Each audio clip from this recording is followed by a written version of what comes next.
I'll try. I've got a lot of slides, so I can kind of take it a few different ways.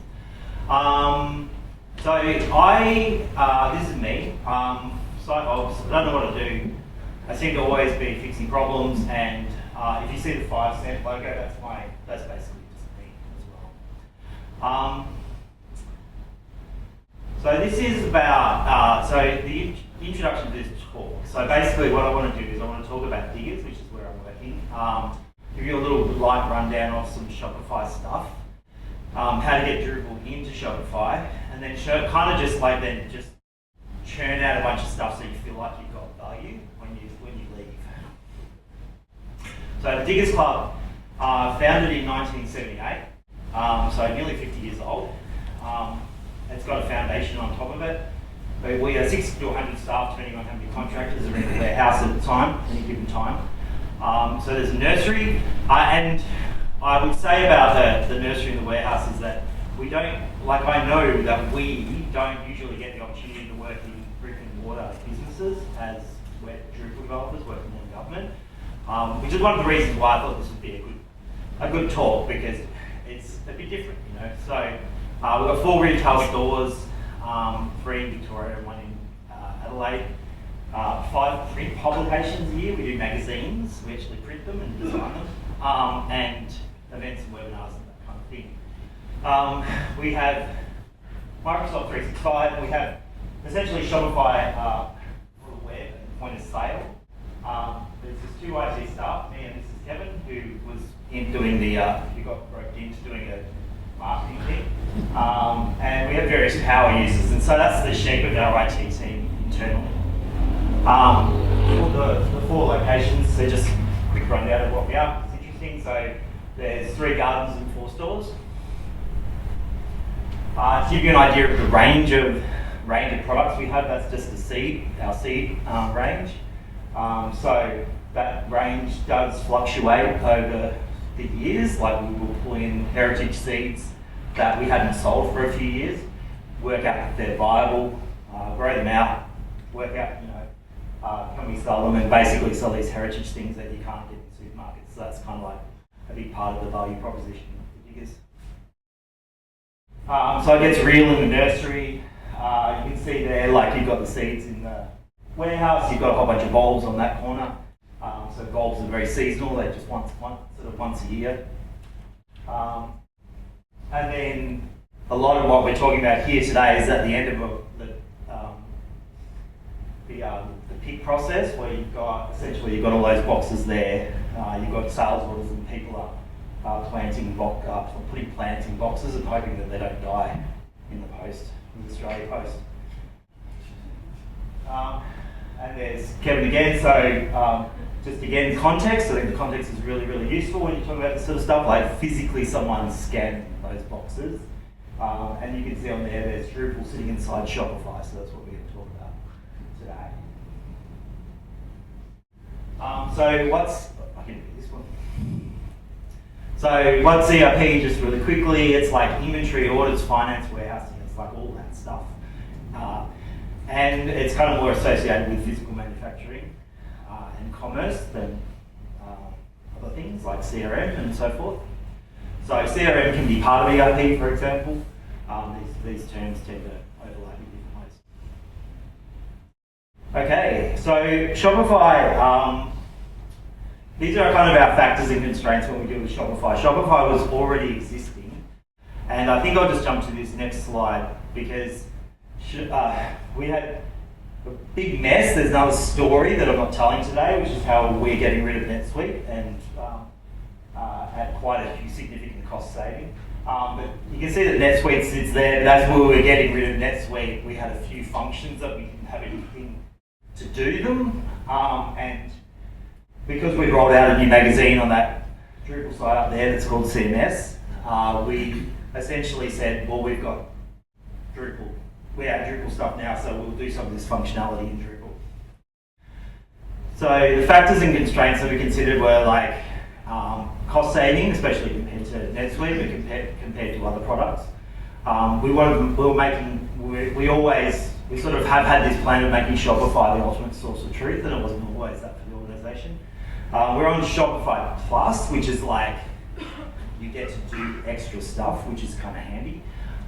We needed to avoid new silos because we were coming out of a significant cleanup project of reducing complexity. So just creating new data silos and things was really important not to do that. I knew that there was savings in open source, so that was a bit of a given. And as I said, we were already running Drupal at that point. We weren't 6 months before that. We weren't. So then at the new point, we suddenly were. And more importantly, we weren't running Node. We were running Node. So a lot of the Shopify ecosystem, everyone's running Node. Everyone's on Netlify or one of those platforms for their Shopify App Store stuff. So that's basically the case where we've got Shopify doing a lot of the grunt work, and we're really looking at adding on something to Shopify. So what I'm showing you today is not about creating a silo in Drupal. It's like using Drupal, using what I can build quite quickly and doing it in Drupal, but keeping the data in Shopify as much as possible. So I think there's my first introduction to Drupal was Drupal, I'm going to say e-commerce module or commerce module. It was e-commerce module, and then there was a commerce API as a different module. And then there was Uber Cart. So there was 3 Drupal commerce modules, and I started in Drupal over 20 years ago or whatever on one of them. So you think, well, that would be the no-brainer, but no, really, if you've got a platform like Shopify that's doing a lot of heavy lifting like this, you're sort of not really complaining about it if you're covering your costs. Especially that we do point of sale where we've got 4 stores that are running iPad apps that are all talking to the same data as everything else. So the website and the stores, if something stocks out on the website, it stocks out. It's got a separate inventory in the stores and all that kind of stuff, right? That's a huge win. So in the context of this story, we're saying Shopify. So I wanted just to give you a really quick introduction to a couple of aspects of Shopify because it's sort of a useful opportunity. You might never think about it again. It has kind of an entity system essentially. Like when you go into Shopify, you're like, oh, here's the products, here's the customers. They sort of work in a really sort of familiar way if you apply what you know about entities from Drupal onto them. They call them meta objects and meta fields, but essentially you can kind of create a custom entity and you can put fields on it in the same way that you can do that in Drupal. They're more locked down, so whereas in Drupal you're thinking about creating custom forms and custom integrations and really modifying things a lot, there's a certain amount of lockdown in Shopify, but even to the point where you can tell Shopify that certain fields are search fields, so Shopify is doing something in the back end and making them indexed in GraphQL. So this is an example of essentially a custom entity in Shopify. It's what we call a pick run, where we group a whole bunch of orders together in order to pick them and do some quarantine stuff. It'll come back to that. But so we have these pick runs, and there's some custom fields on those pick runs, and Shopify gives you this entity index for free, right? So it's completely analogous to, and in this case, just showing some of the custom fields that we've added onto products that they're specific to our industry. So the GraphQL, the biggest thing that I found when I started working with Shopify is that the GraphQL API is really good. It's they've really kind of nailed the performance. They were just deprecating REST when I kind of came across it and end of life. But I was sort of surprised how fast it was, and when I started throwing more and more things at it, I got to a point where it started saying, your query is too complex, you're trying to traverse too many different objects or get too many of the things. And I was like, oh, I see how they've done that now. So they kind of give you a lot of power, and they sort of then kind of prevent you from screwing up their infrastructure with, by overcooking your queries. They've also got things like a really good analytics engine. There's I've mixed up this slide. There's a couple of mixed up things on here, but what I mean to say is there's things like data life cycles and things like that you can hook into. and I think the next one's an LLM support. This is an example of how you can kind of like, if you see on the right, I've essentially asked it how to query GraphQL for products, and then I've pasted that on the left, and then run the GraphQL query. So they call it Sidekick in Shopify. It's like pretty good. Like they've kind of trained it pretty well. So a lot of the things you might want to do in Shopify, I learned a lot just by using the built-in tools. They're trying to do this whole agentic thing where they do all the work of exposing all your products to the AI search engines and so forth, the AI bots. Another example of where I'm doing an analytics query. There's a refine query, so I can actually ask it to kind of group. I might want to add a group by or change the graph, change the chart. This is the slide I was meant to do. Yeah, so I've sort of already covered that. As far as Drupal existing integration with Shopify, there is a module, and the module, the downside of the module is that it's still built on the REST endpoints. So there's an end of life at some stage for that version of that module. It focuses on doing like really aggressive syncing of like as first-class entities, and I sort of didn't, and because of that, I sort of felt like it was creating too much of a silo, and I just felt like it wasn't quite the right touch for me, and I'll talk about that a bit further on. The app market, the app store. You've got apps that are $5. You've got apps that are $500 a month. You can introduce performance issues. Some of the apps always want to. The bigger ones want to sync all of your data to their platform. So they're like, oh, give us a couple of hours, and we'll sync your 160,000 customers a couple of days later. And you say they sort of want to do that because essentially they're running their own infrastructure. Shopify doesn't give them enough power to do what they want to do with your data, if that makes sense.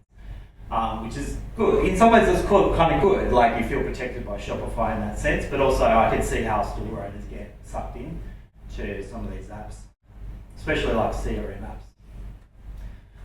They don't cover all use cases, and one of my biggest concerns, I've got more into AI coding over the last couple of years, obviously, as we all have, and the idea that someone's doing an app and putting it on my store and potentially vibe coding a feature and just deploying it in the middle of the night, and then and I've got we're doing $1 million a month of sales, and that's my problem there. So if they can vibe code something, I can vibe code it, and I've got more confidence over what it is.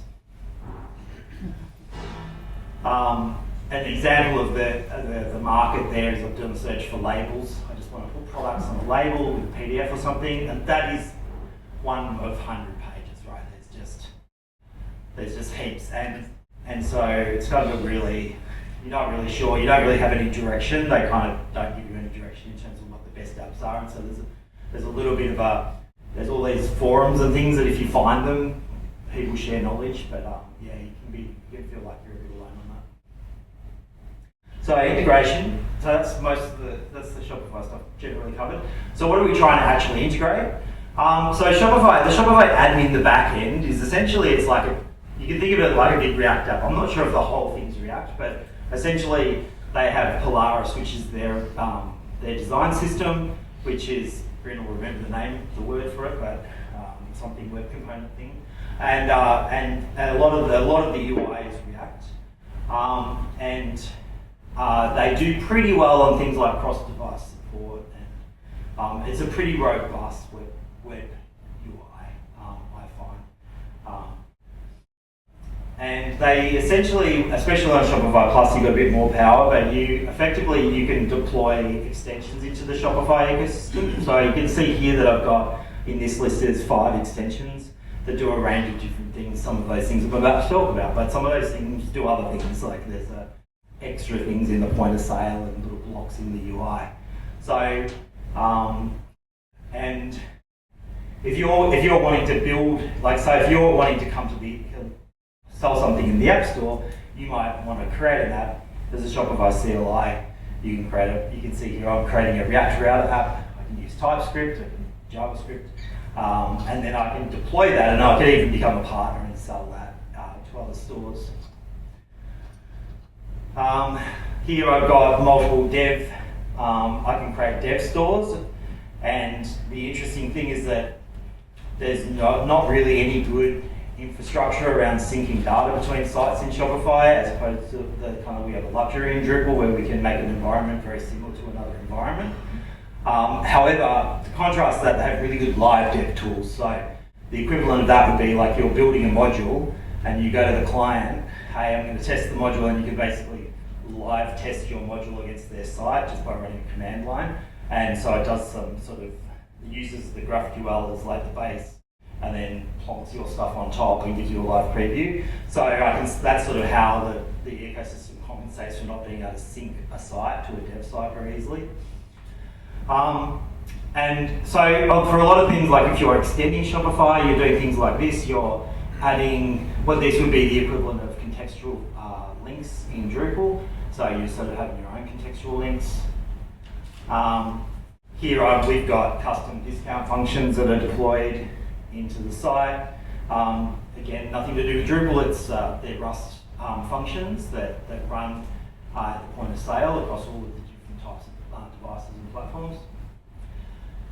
You can essentially deploy theme blocks. So in this case, we're rebuilding the theme. I'm deploying some climate information, a small block of information that gets embedded in the theme. Out of scope for this, but interesting. And then, what you'd normally be doing if you wanted to do, so let's say we've done the full circle, and I'm saying, well, what do we need to do as diggers to add on what we need that we don't have in NetSuite anymore? And essentially what you'd normally do if you were wanting to run your Netlify server is you want to build a Node app. And essentially you're building an embedded like application, and the Shopify recommended ways that you do Shopify app init. You build your React Router app, and you're going to run your Node server somewhere, and they're expecting you to run your own infrastructure. So, what they let you do is they'll do like an authentication handshake with your app. They let you control some sidebar navigation, do some modals. There's probably more things that we haven't needed, but yeah. So if we're looking at it like a traditional Shopify app, which is what we want to emulate in this talk, this is built-in Shopify.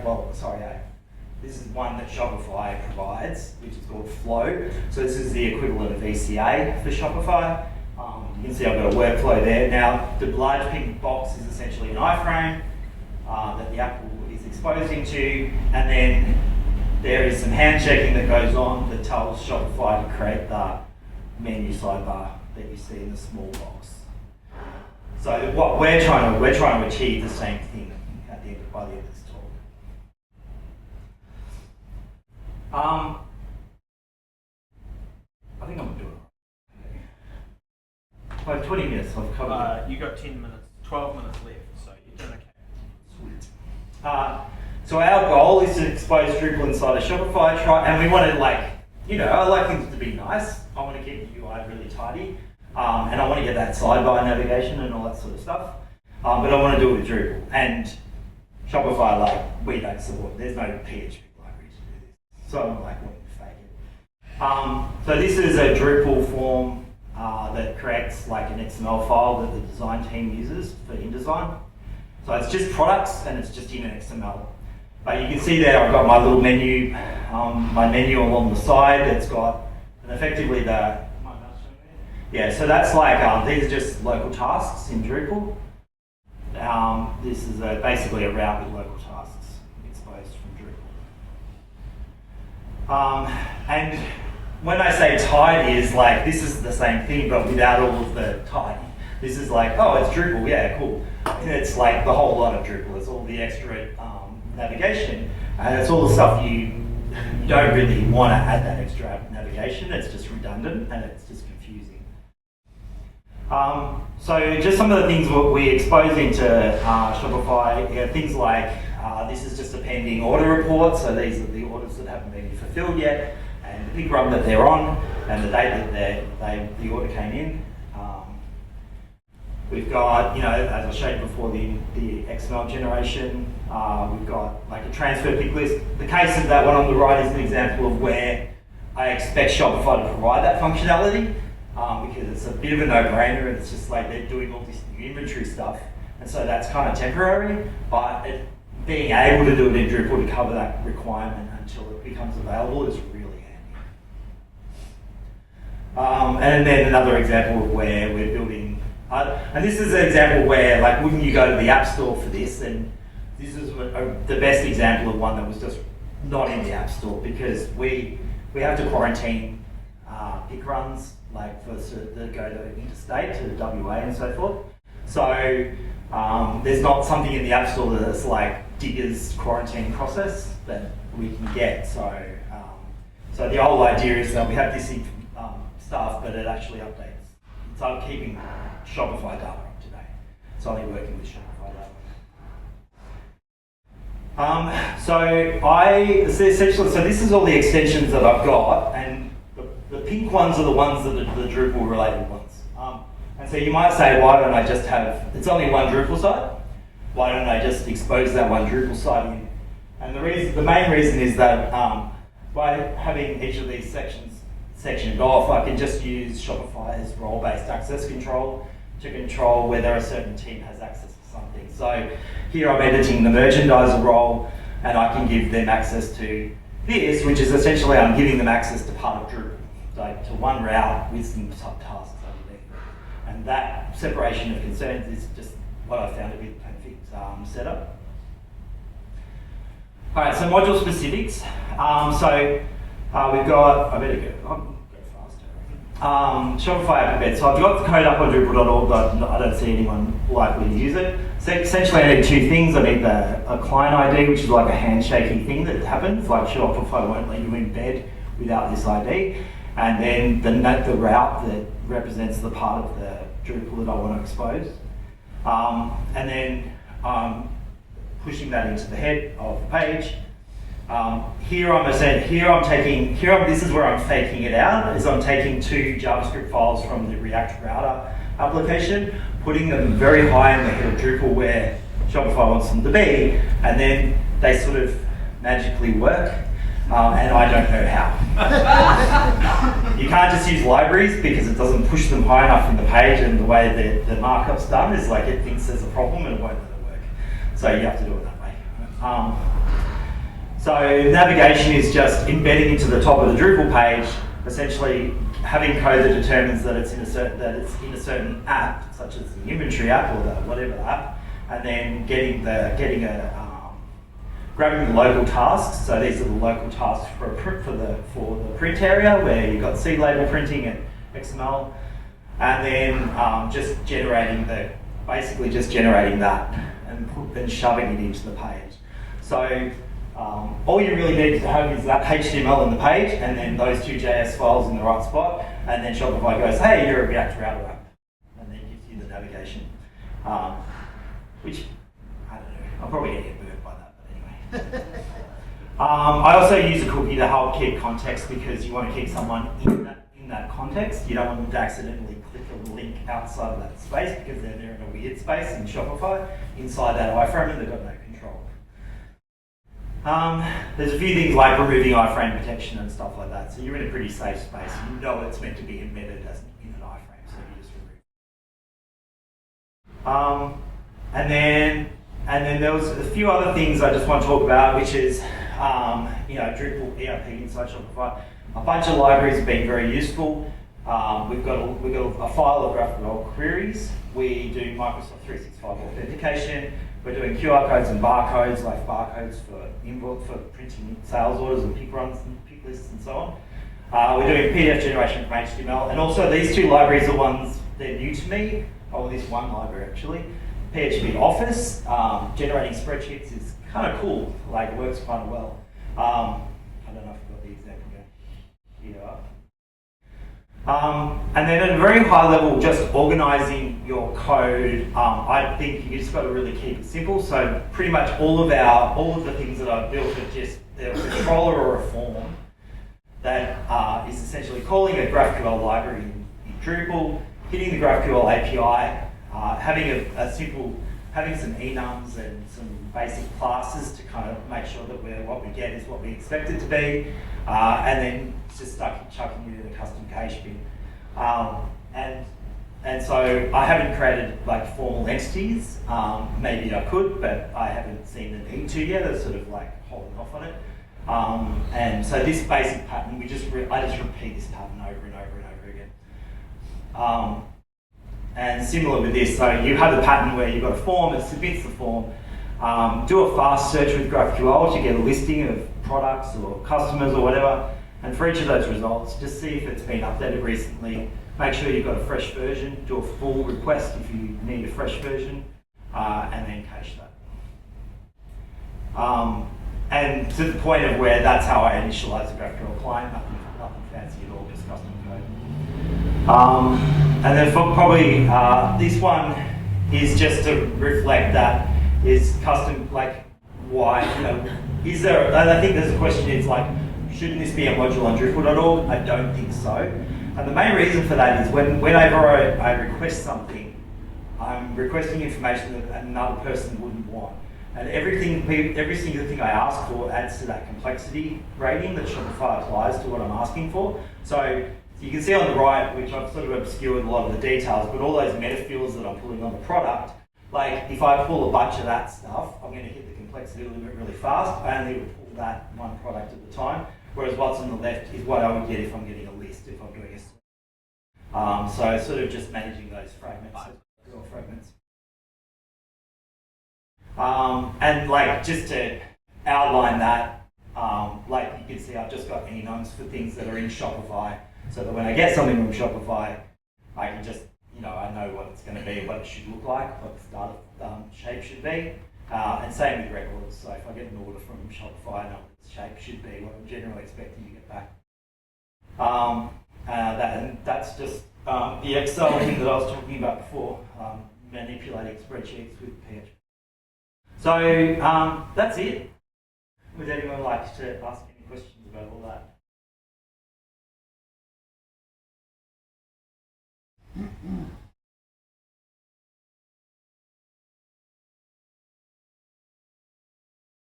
Great. How does the shop?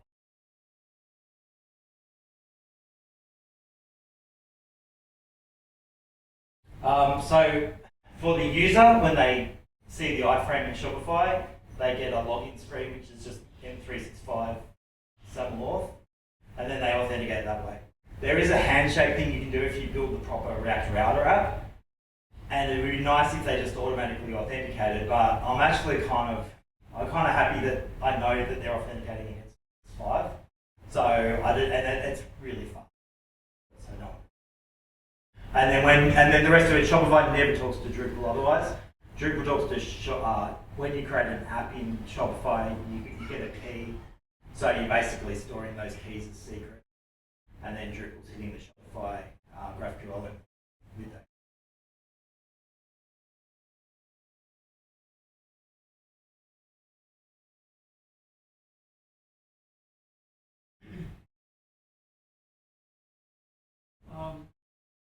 You said that you haven't created any entities in Drupal.